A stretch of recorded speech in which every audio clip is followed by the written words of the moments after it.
Bonjour, je suis Dr Chérifi, je suis maître assistante en microbiologie, en même temps chef de service de microbiologie. On est en train de participer à une journée qui intéresse tout le monde, c'est-à-dire c'est une journée qui s'intéresse à l'hygiène des mains, donc principalement, et à l'hygiène d'environnement aussi.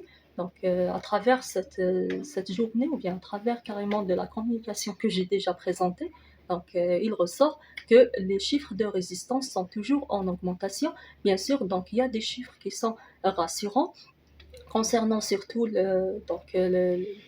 concernant certaines espèces bactériennes.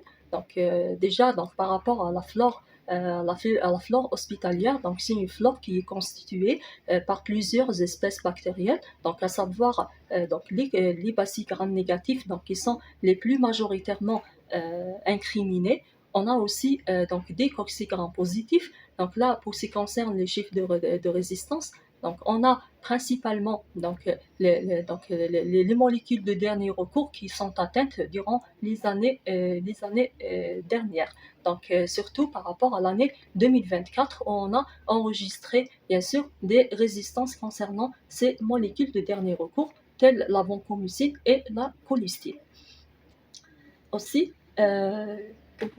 par rapport à l'origine de ces espèces bactériennes, ils sont souvent incriminés dans la jeunesse des infections nosocomiales, bien les infections liées aux soins.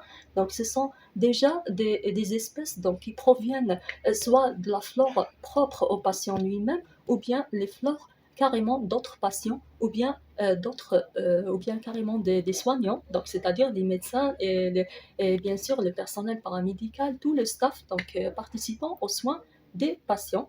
Aussi, on a des espèces bactériennes qui peuvent avoir comme origine l'environnement immédiat du patient, c'est-à-dire l'environnement le plus proche du patient.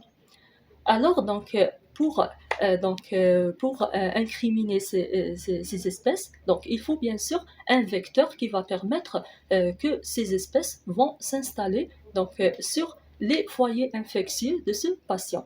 Donc, ce sont les mains qui sont principalement les plus incriminées, donc c'est-à-dire si on n'a pas une bonne hygiène des mains, donc si on ne se lave pas assez les mains, donc si on ne va pas respecter les précautions standards concernant cette hygiène des mains et aussi l'hygiène de l'environnement. Donc là, ce sont ces espèces bactériennes-là qui vont prendre le dessus et ils vont être incriminées directement dans la survenue des infections, de ce qu'on appelle les infections liées aux soins, c'est-à-dire les infections qu'on peut acquérir au niveau des structures de soins.